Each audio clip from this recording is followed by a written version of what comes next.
them. They're really screwed up. I watch this MSNBC, which is a threat to democracy, actually. They're stone cold mean, but they're stuttering. They're all screwed up. They're all mentally screwed up. But MSNBC was mean. Their ratings are absolutely down. There's Rachel Maddow. What does she have? She's got nothing. Nothing. She took a sabbatical. She gets no raise. All she does is to talk about Trump, Trump, Trump, Trump, Trump. All different subjects. Trump this, Trump that. But these people are really, I mean, they lie. Want to know why Trump was frantically typing with his tiny thumbs at 3 a.m.? Rachel Maddow just dropped a bombshell so devastating on live TV that Trump's phone probably needs therapy now. While most hosts scream and shout about Trump scandals, Maddow did something much more brutal. She calmly listed facts about his failed charity, fake university, and approval ratings lower than mosquitoes. Yes, Americans literally prefer mosquitoes to Trump. Stick around to see the most savage destruction that ever came with a smile. Before we move on, I'd like to ask you a small favor. If you appreciate this content, please take a second to like this video and subscribe to the channel. Over 98% of you watch the videos without subscribing. It costs you nothing, but it makes a huge difference to us. So, did you click the subscribe button? Great! Thank you so much. Now back to the video. Ever wonder what a president does at 3 a.m. when he can't handle criticism? While most adults were sleeping soundly in their beds, Donald Trump was having what can only be described as a complete meltdown online. Anytime any reporters or any investigators have gotten a hold of any little piece of his financial history, it has turned out to be so unimaginably bad. I mean, it's kind of hard to believe this isn't all anybody works on when it comes to him. Funds paid by checks handwritten by Trump Organization executives, including his eldest son. Right, we still don't totally understand why those Trump Organization executives never got charged in this scheme. I mean, any little money thing related to him that has been fully reported reveals a catastrophe. I mean, just pick one at random, right? The presidential campaign, hush money payments. The moment Rachel Maddow's segment ended, Trump's fingers started furiously tapping away at his phone screen, proving just how deeply her calm analysis had crawled under his skin. What happened next was both hilarious and kind of sad. Trump's late-night social media rampage kicked off around 3 a.m. Yes, that's right, 3 in the morning, when most former presidents would be, sleeping.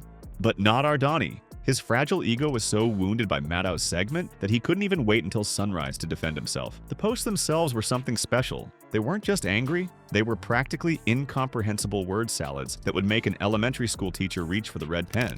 Random capitalizations, bizarre typos, and grammar that would make your third-grade teacher cry. In one particularly memorable post, he couldn't even spell ratings correctly, typing ratings instead. I guess when you're rage posting at 3 a.m., spell check is the first casualty. As the night wore on, Trump's posts became increasingly unhinged. He started comparing himself to Abraham Lincoln, yes, really, while mysteriously referring to Maddow as stone cold meat, whatever that means. Maybe it's some kind of weird compliment? Who knows? The contrast couldn't have been clearer. The president's personal lawyer who conveyed the checks to the women who were being paid off in the scheme, he ended up going to prison for this money. But Michael Cohen is still in prison for that hush money scandal. Who knows, depending on the statute of limitations and whether he wins re-election, maybe we'll soon see him face his own felony charges on that as well. Prosecutors in the Southern District of New York named the president as the person who supervised and ordered the commission of those felonies. They described him as individual one. While Maddow maintained professionalism and stuck to the facts during her segment, Trump immediately went for petty personal attacks, showing exactly why her approach is so effective and his isn't. There's something particularly revealing about a man who claims to be a strong leader having such a public meltdown in the wee hours of the morning. According to reports, his social media director actually tried to take his phone away 3 times that night, but Trump was too worked up to stop his posting spree. Can you imagine that scene? A grown man, a former president, refusing to hand over his phone while rage tweeting about a cable news host? Comedy gold. One post particularly showcased his desperation when he typed "fake news Maddow," misspelling her name in his fury. Classic Trump move. When you can't counter the facts, just claim it's fake news and misspell the person's name for good measure. The irony is that his bizarre claims about ratings were easily disproven with a simple Google search, which showed Maddow's program was actually trending that night. Talk about embarrassing yourself. The whole late-night tantrum perfectly illustrates why Maddow's approach is so effective against him. I mean, that's just a couple $100,000 during the campaign. Let's take a look at that. Whoa, people are going to prison. And maybe the president is too. Small despotic countries' worth of criminal schemes to invade taxes, to rip off everyone from the city to the federal government to their own tenants, to the tune of hundreds of millions of dollars. What do we know of the president's taxes? Nobody's ever been able to obtain more than a few pages of his taxes. But the New York Times combined those few known pages of his taxes with a bunch of business records from the Trump family businesses that they obtained through sort of mysterious means. She doesn't need to shout or use personal insults. She just calmly presents facts. And facts, as we've learned, make Trump lose his mind faster than you can say, "Kav thief." While he was busy making typos and comparing himself to Lincoln at 3 a.m., Maddow's measured analysis was already spreading across social media, gaining traction with each passing hour. Facts are to Trump what kryptonite is to Superman. They completely drain his power. Have you ever wondered how Maddow manages to devastate him so thoroughly while speaking barely above a whisper? Her technique is so effective that Trump's team has a special emergency protocol just for Maddow segments. While political commentators across cable news scream themselves hoarse about the latest Trump scandal, Maddow takes a completely different approach. She's not interested in the shouting match. Instead, she treats each segment like a chess game where she's always 5 moves ahead of the orange turd. Her weapon of choice? Pure, undiluted facts, delivered with the calm precision of someone who knows exactly what she's doing. What makes Maddow so uniquely devastating is how she connects the dots. She doesn't just present isolated facts. She creates a pattern that even the most loyal MAGA hat wearer can't unsee. It's like watching someone solve a complicated puzzle right in front of your eyes. Before you know it, she's painted a complete picture that's impossible to dismiss. Watch her technique in action. During a recent segment, she simply adjusted her glasses, said, "For the record," and proceeded to methodically dismantle Trump's wild claims about oil production, electric vehicle mandates, and supposed budget savings. No shouting, no name-calling, just facts, delivered with surgical precision. The contrast couldn't be more stark. While Donnie Diapers communicates like he's screaming into a megaphone during a hurricane, Maddow speaks with the measured tone of someone who's already won the argument before it even began. She knows something he doesn't, that facts speak louder than all-caps tweets. What viewers don't see is the intense preparation behind that seemingly effortless delivery. Her colleagues describe her research process as obsessive. While Trump is rage tweeting at Fox News, Maddow is buried in documents, connecting threads that nobody else has noticed.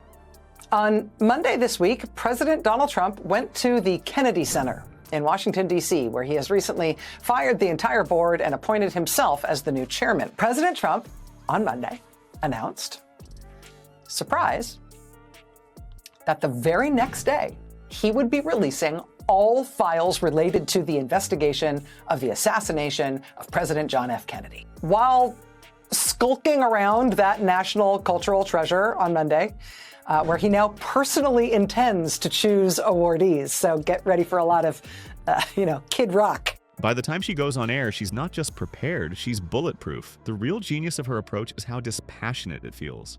She presents information like a prosecutor laying out evidence, making it almost impossible to dismiss as partisan hackery. She never seems angry or emotional, just determined to present the truth, which makes her critiques 10 times more powerful. In her most devastating segment yet, Maddow methodically laid out Trump's pattern of fraud and deception. With calm precision, she connected the dots between his fraudulent charity, which was shut down for being a scam, his fake university, where students actually got refunds, and his company's multiple felony fraud convictions. Each fact on its own might be dismissible, but together they form a pattern of deception that's impossible to ignore. As she ticked through each point, she never raised her voice, not even once. She simply allowed Trump's own actions to speak for themselves, and that's the brilliance of her approach. She doesn't need to attack him personally because his record does all the heavy lifting. Speaking of heavy lifting, nothing crushed Trump's spirit quite like Maddow's calm presentation of his approval ratings compared to things Americans typically hate. When dentist appointments and jury duty rank higher than your popularity, you might want to rethink your people love me strategy, Donnie. The real bombshell in Maddow's segment wasn't about scandals, crimes, or even his ridiculous hair. It was simply cold, hard polling data that hit Trump where it hurts most, his ego. With just a simple graphic and her trademark calm demeanor, Maddow revealed the brutal truth that Americans would literally prefer the company of mosquitoes to spending time with the former president. Not metaphorical mosquitoes, actual buzzing, blood-sucking insects that nobody likes. The numbers were absolutely devastating. Trump's approval rating sits at a pathetic 34%, while things people normally avoid like dentist appointments scored 42%. Over the last couple of days, have you, heard anything in the news?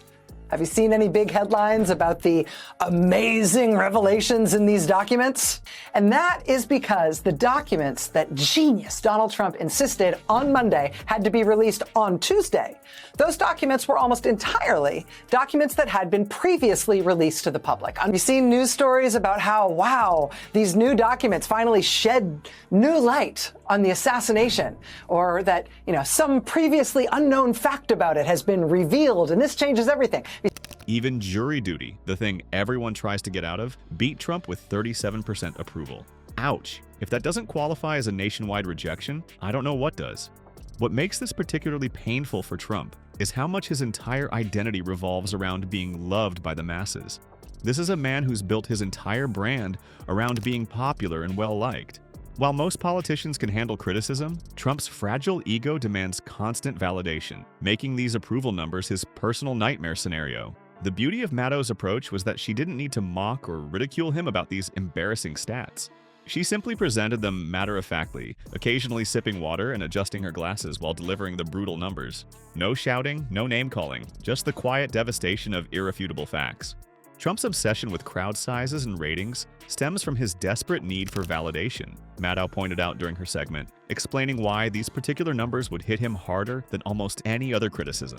Every time Trump has boasted about having the biggest crowds or the best ratings, he's been trying to convince himself as much as his audience that he's beloved. Donald Trump, genius, insisted that the documents he was ordering to be released, these documents would have to be unredacted. And it turns out, you know what had been redacted the other times they had released these documents? You know what had been under those black boxes in previous releases of these same documents? You know what was under the Sharpie scratch-outs? He made that explicit in his order. Totally unredacted, nothing crossed out. And so, on his orders, they released all of these documents that had been previously released, except this time, they had nothing crossed out. Instead, Americans apparently prefer mold and used car salesmen. Let that sink in. Mold, the fuzzy stuff growing in your forgotten leftovers, is more popular than the former president of the United States. Used car salesmen, the punchline of trust jokes for decades, are more likable than Donald Trump. That's not just unpopular, that's reaching new depths of public disapproval. In what might be the most perfectly delivered line of her segment, Maddow calmly noted that Trump's approval ratings have sunk so low they might qualify for deep-sea exploration. The studio remained silent as the devastating assessment hung in the air. No laugh track needed. The facts themselves were the punchline. The segment reportedly sent Trump into a complete tailspin. Sources close to the former president revealed that immediately after the broadcast, he demanded his team produce real ratings that showed him more popular than household pests. Imagine being so insecure that you need emergency polling to prove you're more likable than mosquitoes, and still coming up short. The viral lightning strike of Maddow's segment has been echoing across social media while poor little Donnie's tweets fade into the digital abyss. It's like watching a college professor calmly explaining physics while a toddler throws a tantrum in the corner. The contrast couldn't be more delicious, her facts spreading like wildfire while his all-caps outburst collect digital dust.